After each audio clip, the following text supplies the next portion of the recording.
Angela Starrett has spoken with residential school survivors as part of her award-winning journalism for CBC News. She was also the first Aboriginal Massey Journalism Fellow at the University of Toronto. Her fellowship, in fact, ended just a few weeks ago. She is back now with CBC News, based out of Winnipeg, but today with me in the studio.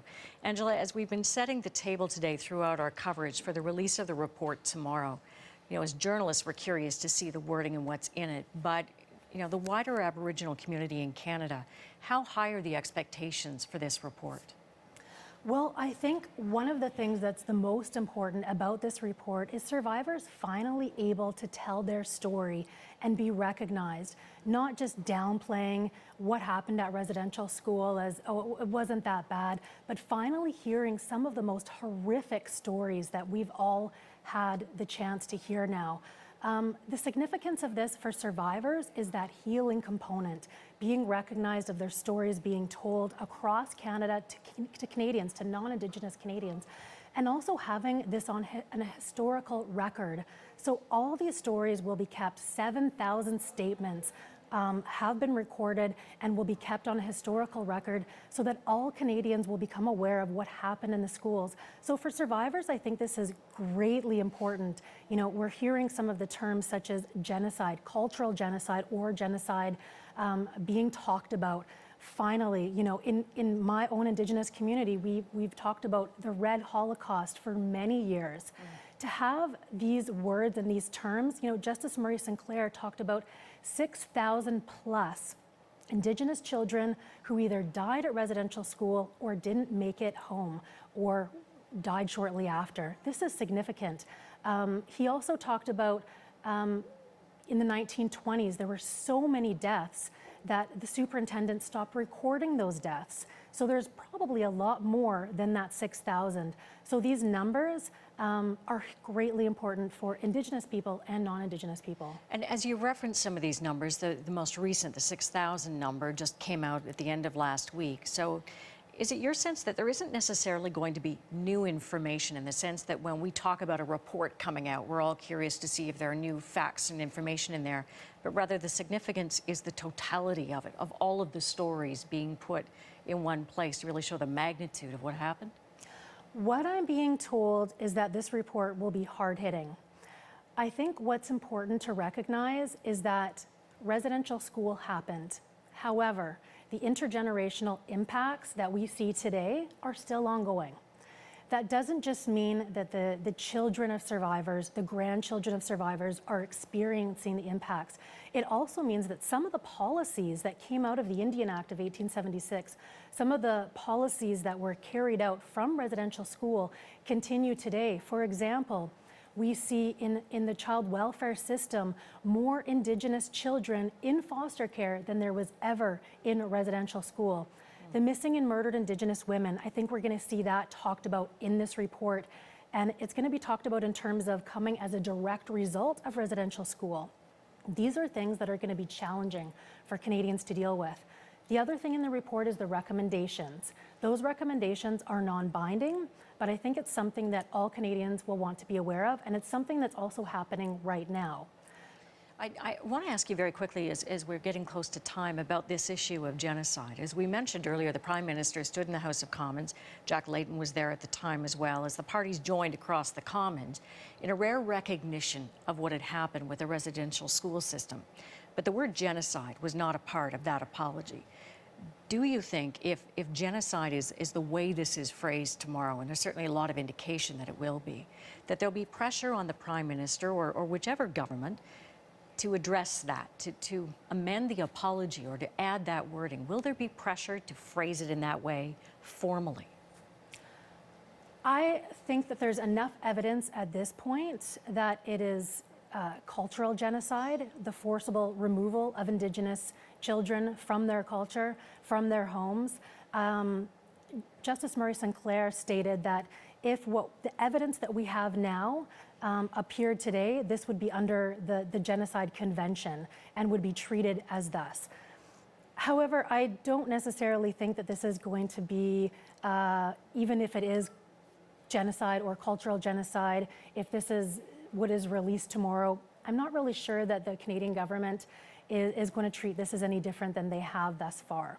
What I can say out of the recommendations is the most important thing going forward is the educational piece. Justice Murray Sinclair has said most Canadians don't know what residential school is.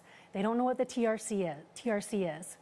I'm going to interrupt you just there for a moment, Angela, as we go back to the House of Commons live, where the Aboriginal Affairs Minister, Bernard Melcourt, is on his feet. We want to listen in for a moment here.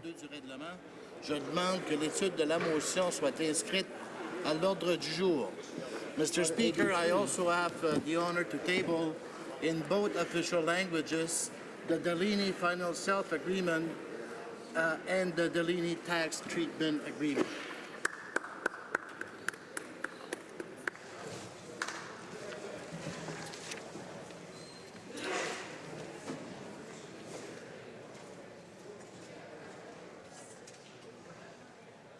Introduction of government bills.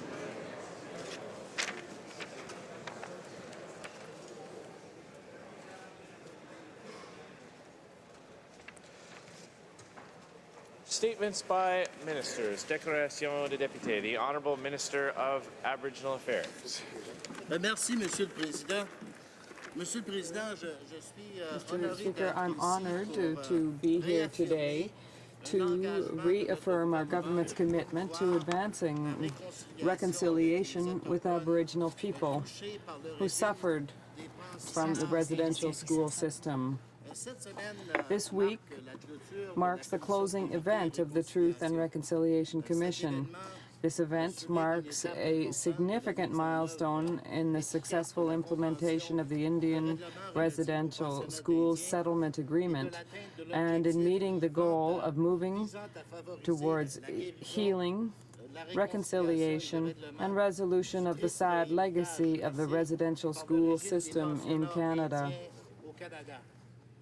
So today, Mr. Speaker, to all former students who have come forward to speak about their experience, to all who have shown extraordinary courage and resilience, to their families, everyone who has suffered from the impacts of this very dark chapter in our history, I would like to offer a statement of reconciliation.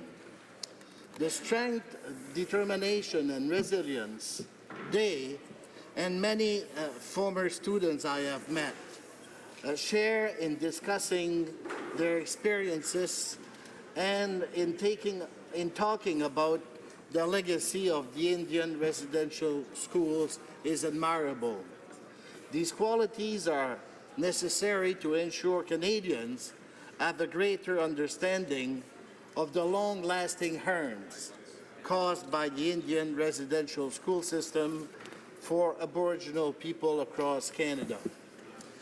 Le 11 juin 2008, le Premier On June ministre 11, 2008, the Prime Minister apologized on behalf of the Government of Canada and all Canadians for the forcible removal of Aboriginal children from their homes and communities to attend Indian residential schools. In this historic apology, the Prime Minister recognized that there is no place in Canada for the attitudes that inspired the Indian residential school system to ever prevail again.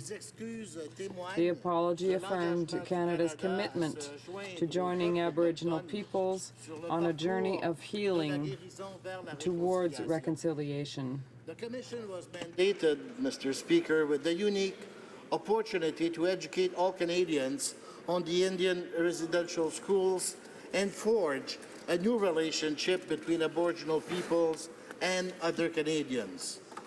And while this is the Commission's closing event, the work to heal the relationship between Aboriginal and non-Aboriginal Canadians must continue. On this day, let's commit to taking one more step together to rebuild the relationship between Aboriginal and non-Aboriginal Canadians. This renewed relationship requires sharing the truth. Compiled through the work of the Commission, the historical record of Indian residential schools made possible by the thousands of individuals who courageously came forward to tell their stories is an achievement of national significance. That's right. This profound and lasting record will help Canadians towards renewed relationships based on understanding and respect.